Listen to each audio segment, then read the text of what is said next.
Assalamualaikum warahmatullahi wabarakatuh.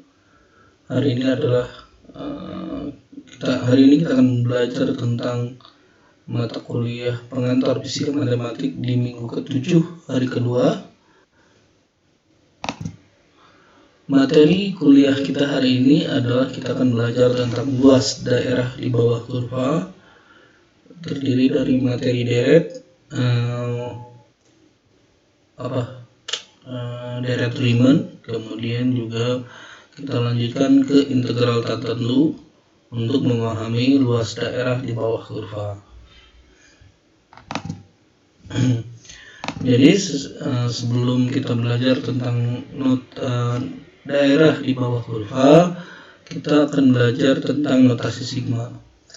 Jadi notasi sigma secara sederhana adalah penjumlahan dari beberapa variabel deret yang berulang, yang memiliki pola, misalnya adalah A1, A2, A3, dan seterusnya sampai A ke N.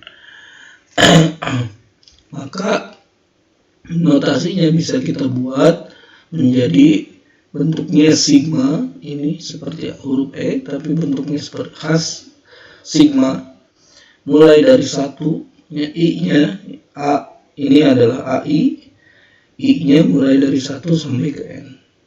Ya, contoh misalnya adalah sigma I kuadrat, I-nya mulai dari 1 sampai 5. Maka itu adalah sama dengan A1-nya adalah 1 kuadrat, A2-nya adalah 2 kuadrat, karena sesuai dari ini. 1 kuadrat, masukkan I-nya kedua, 2 kuadrat, I-nya 3 kuadrat, I-nya 4 kuadrat, I-nya 5 kuadrat. Oke. Nah, jadi intinya adalah notasi untuk menggambarkan penjumlahan yang berulang dan memiliki pola. Oke. Nah, ada beberapa teorema yang perlu kita pahami tentang kelinearan dari notasi sigma ini. Pertama adalah keberadaan konstanta. Jika ada konstanta terhadap fungsi AI, ya, I-nya mulai dari 1 sampai N, maka konstanta ini bisa keluar sebagai pengali saja. K dikalikan sigma, ya, AI, ya. Oke, kemudian notasi penjumlahan, ya. Jika ada sigma A1 ditambah B1, AI ditambah BI, maka ini bisa dipisah sigma AI ditambah sigma BI, ya. Nah, untuk teorema cukup ini saja karena perkalian beda lagi nanti, ya. Contoh deret khusus, ya. Deret khusus berindektif, misalnya berjalan dari 1 sampai ke N. Ya, misalnya adalah sigma I. Sigma I berarti adalah penjumlahan mulai dari I sampai ke N. 1 ditambah 2 ditambah 3 ditambah 4 ditambah 5 dan seterusnya sampai ke N. Jumlahnya sama dengan N dikali N plus 1 dibagi 2. Oke. Pembuktiannya sederhana. Ini dan sigma I sama dengan 1 ditambah 2 ditambah 3 ditambah 4 dan seterusnya sampai ke N. Oke, kita ada sigma I juga mulai dari 1 sampai ke N, tapi dibalik sekarang, mulai dari N ditambah N minus 1 ditambah N minus 2 tambah N minus 3 sampai 1, ya. Jadi 4 ditambah 3 ditambah 2 tambah 1, kebalikannya dari atas, ya. Oke, sekarang kita jumlahkan. Nah, atas berarti ini adalah 2 kali sigma I, ya, sama dengan ini, berarti ini adalah N tambah 1. N yang bawah tambah 1 atas, kemudian N minus 1 tambah 2, ini sama saja dengan N tambah 1, ya. Kemudian N minus 2 tambah 3, ini sama saja dengan N tambah 1. Kemudian N minus 3 tambah 4 sama saja dengan N tambah 1. Seterusnya, ini sekarang ya. Berarti ini menjadi ditambah N tambah 1. Nah, oke, berarti 2 sigma I itu sebanding dengan oke, ada berapa ini? N tambah 1, N tambah 1, N tambah 1, N tambah 1, dan seterusnya sampai N tambah 1 yang terakhir. Ada berapa? Ini 1, 2, 3, 4, 5, 6, terus sampai ke N. Berarti ada N buah N tambah 1. Oke. Nah, kita lihat bentuk sederhananya bahwa sigma I ini mulai 1 sampai N itu sama dengan N tambah 1 dibagi 2. Oke. Nah, bagaimana dengan sigma I kuadrat? Ya. Oke, bagaimana dengan sigma I kuadrat? Dengan cara yang sama, kita bisa menguraikan untuk di atas, mirip ya. Untuk yang sigma I pangkat 3 juga, oke, kita inikan saja ya. Saya silahkan kerjakan di rumahnya masing-masing bagaimana cara membuktikan bentuk sigma ini. Oke. Nah, bentuk sigma tadi ya. Bentuk sigma tadi itu bisa digunakan untuk menghitung luas daerah di bawah kurva. Contohnya adalah kita punya misalnya adalah Y sama dengan Fx sama dengan X kuadrat. Dibatasi dari 0 sampai 1 saja X-nya. Nah, pertama, selang 0 sampai 1 ini kita bagi sebanyak N buah kali. Dibagi gitu ya. Yang sama panjangnya. Jadi mulai dari 0 sampai 1 itu dibaginya selangnya sama, berarti 1/n gitu. 1/n gitu ya, ditambah 1/n jadi 2/n, ditambah 1/n lagi jadi 3/n, dan seterusnya. Ini sampai yang terakhir itu adalah n-1/n gitu ya. Jadi yang di ujung sini ini adalah n-1/n. Nah, oke. Nah, gimana cara ngitungnya? Secara sederhananya gini. Jadi karena gini, 1/n, lebarnya ini 1/n, ini 1/n, ini 1/n. Nah, bentuknya gini ya. Nah, ini tingginya berapa, ini tingginya berapa. Itu, ini adalah luasan itu. Apa? Itu. Nah, jadi kita hitung luas 1, luas 2 ya. Luas ketiga, luas keempat, sampai luas ke N terakhir. Ya. Luas ke N berarti luas total itu kira-kira sebanding dengan luas 1 tambah luas 2 tambah luas ketiga tambah luas keempat, dan seterusnya sampai luas ke N. Oke. Nah, gimana caranya ya? Luas total itu sebanding dengan luas pertama saja. Luas pertama ya. Luas pertama itu kira-kira berapa? Lebarnya itu adalah 1/n. Lebarnya itu adalah, kan kalau luas itu adalah lebar panjang kali lebar, atau tinggi ya, tinggi kali lebar ya. Luas pertama itu sebanding dengan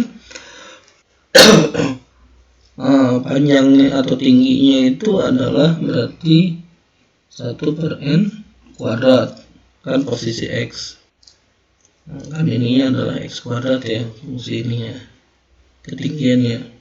lebarnya adalah 1/n gitu lebarnya. Oke, luas kedua gimana?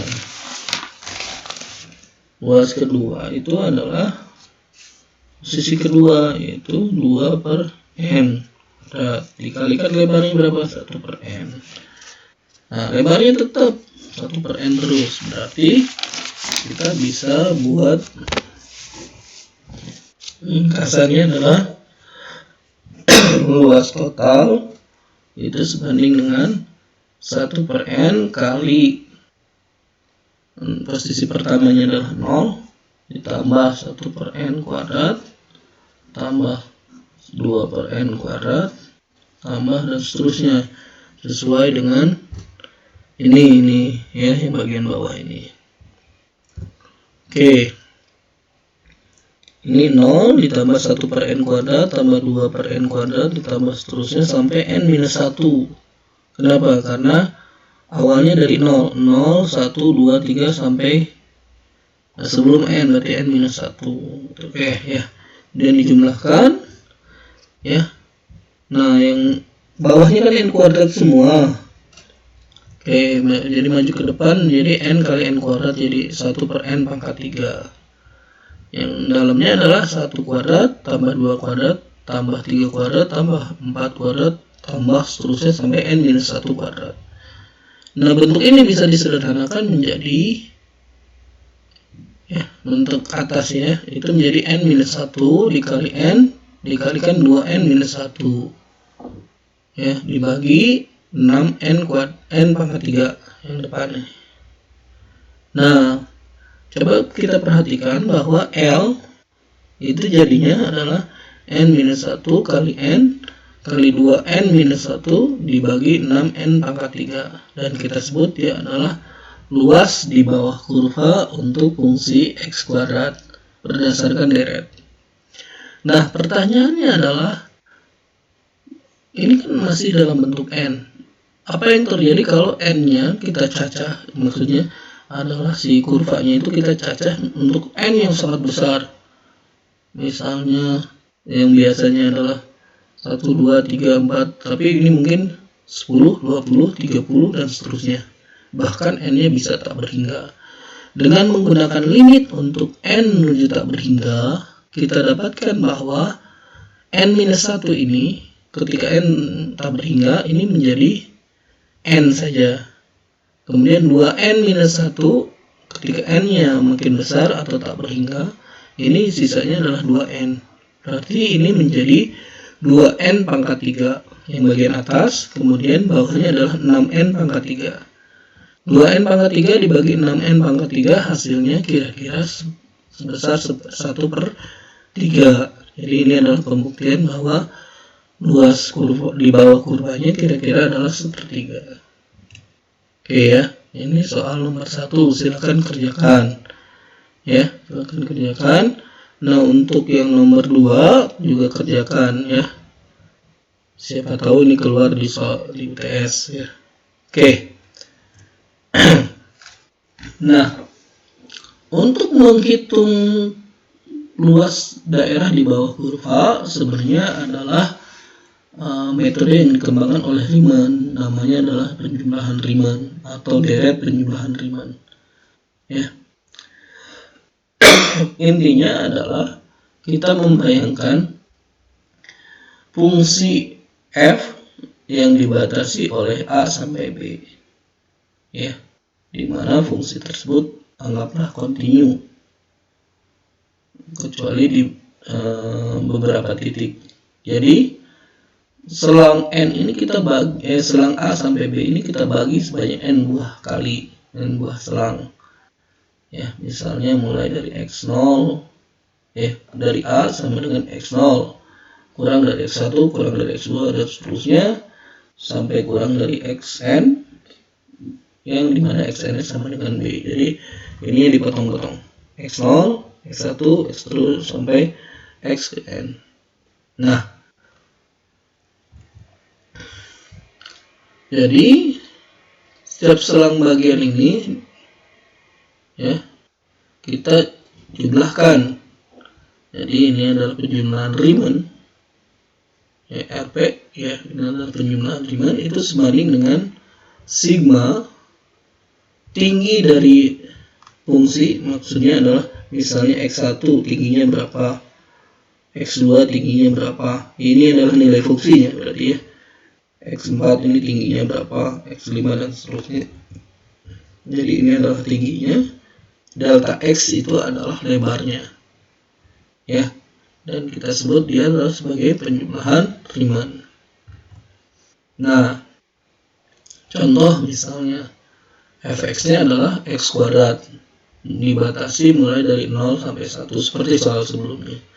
Cuma ininya kita batasi misalnya dari 0 ya, sepertiga, 3/4 sampai 1 ya. Kemudian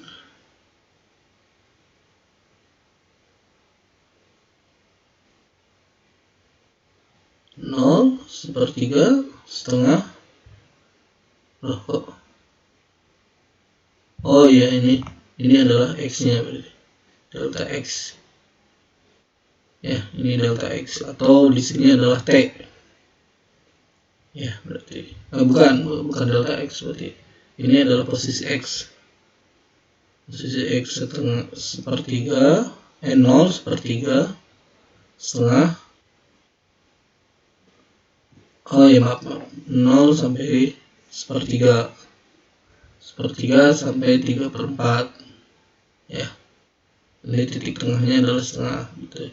3/4 sampai 1, titik tengahnya adalah 7/8 ya, titik tengahnya itu. Oke. Jadi F sepertiga dikali sepertiga, F sepertiga itu masukkan ke sini, berarti sepertiga kuadrat kali sepertiga, berarti 1/9 kali sepertiga itu adalah 1/27.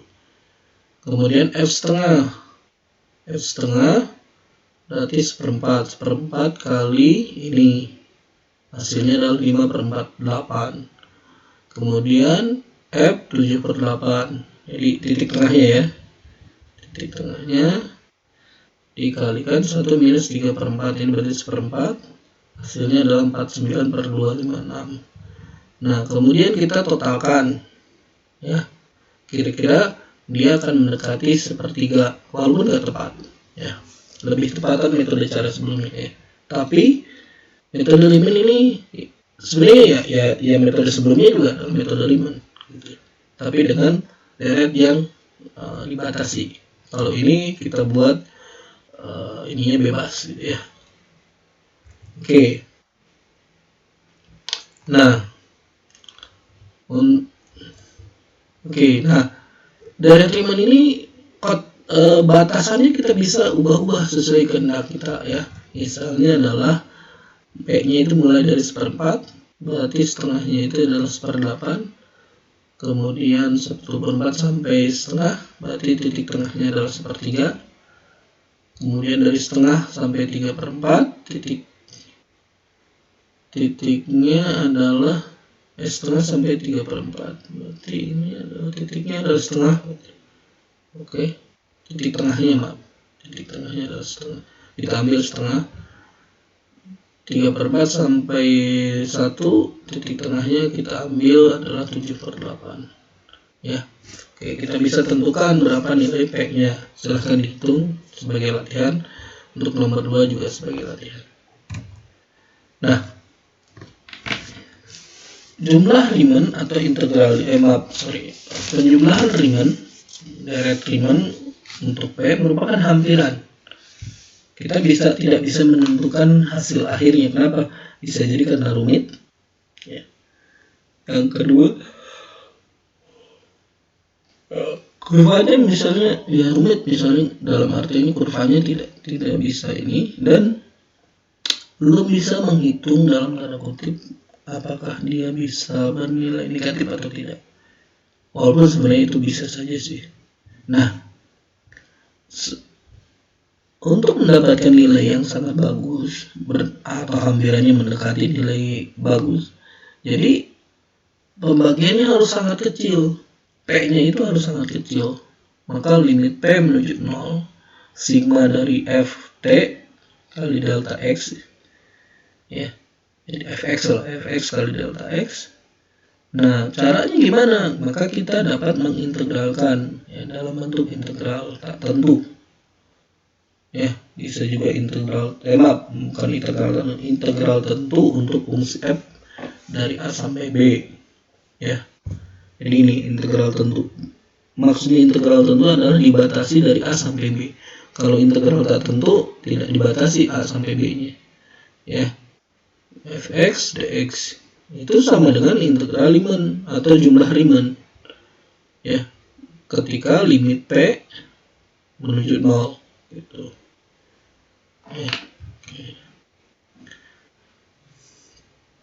Oke, dengan catatan nih ada beberapa hal yang perlu kita pelajari, bahwa dalam notasi integral Fx dx mulai dari A sampai B, ya, kita mengasumsikan bahwa A kurang dari B. Ya, A kurang dari B. Jika A lebih besar dari B, maka kita definisikan misalnya A sampai B itu adalah Fx dx. Integral Fx dx dari A sampai B. Integral Fx dx dari A sampai B itu sama dengan minus integral Fx dx mulai dari B sampai A. Jadi kalau rotasinya atas bawahnya dibalik, maka dikasih tanda minus. Jadi kalau misalnya integral A sampai B dibalik dari B menjadi A, nilainya sama dengan minusnya. Gitu. Nah, sedangkan jika A sama dengan B, maka kita definisikan integral Fx dx dari A sampai B dengan A sampai B, dengan A sama dengan B, A sama dengan B, nih, maka nilai integralnya itu sama dengan 0. Oke.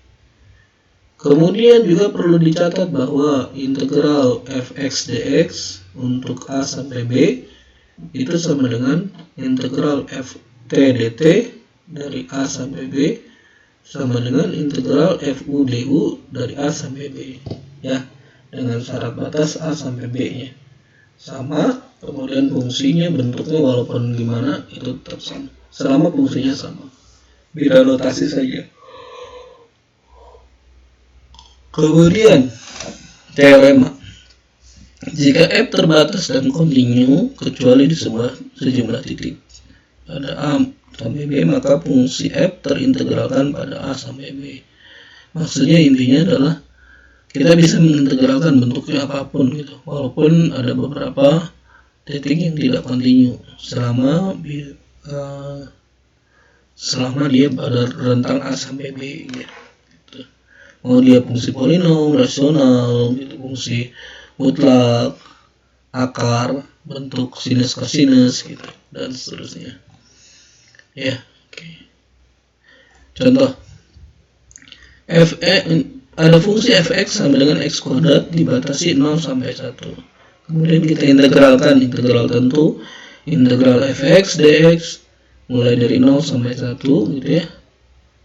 Nah, kalau kita integralkan ini menjadi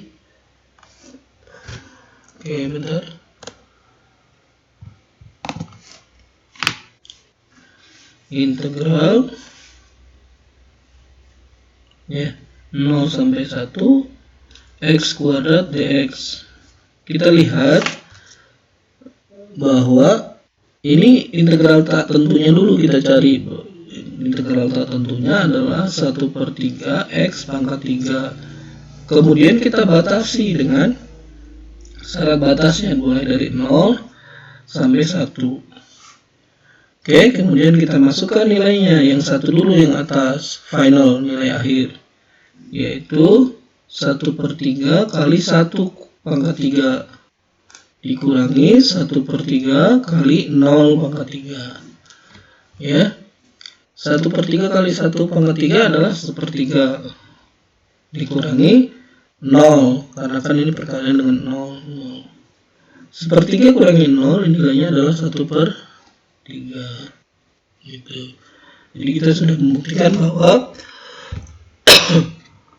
integral atau luas daerah di bawah x kuadrat pada selang 0 sampai 1 itu nilainya adalah 1/3. Sama dengan menggunakan limit deret ya. Itu ya. Silahkan kerjakan untuk nomor 1, 2, dan 3. Oke, menggunakan Riemann ya, penjumlahan Riemann, atau menggunakan integral tak tentu. Oke, sekian dan terima kasih. Assalamualaikum warahmatullahi wabarakatuh. Sekedar info bahwa seluruh materi pada perkuliahan ini saya dapatkan dari website perkuliahan dari Prof. Hendra Gunawan. Beliau adalah dosen matematika ITB. Ya, saya berterima kasih atas ilmunya dari beliau dan sumber presentasinya. Ya, terima kasih. Assalamualaikum warahmatullahi wabarakatuh.